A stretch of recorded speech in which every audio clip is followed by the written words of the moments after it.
Europe জুড়ে তাপপ্রবাহের দাপট দিন দিন বাড়ছে। যুক্তরাজ্যের ইংল্যান্ডের সারে কাউন্টির উইজলি গ্রামে টানা ৫০ দিন বৃষ্টি না হওয়ার রেকর্ড তৈরি হয়েছে।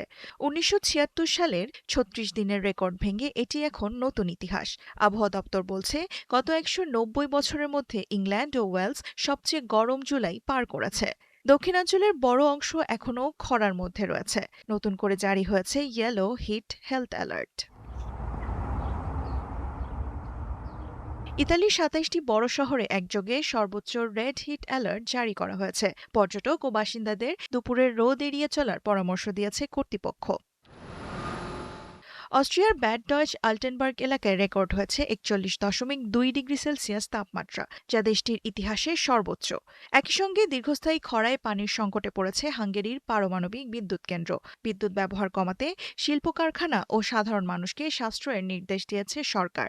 জার্মানিতে রাইন নদীর পানি কমে যাওয়ায় নৌ পরিবহন ও সরবরাহ ব্যবস্থায় দেখা দিয়েছে চাপ।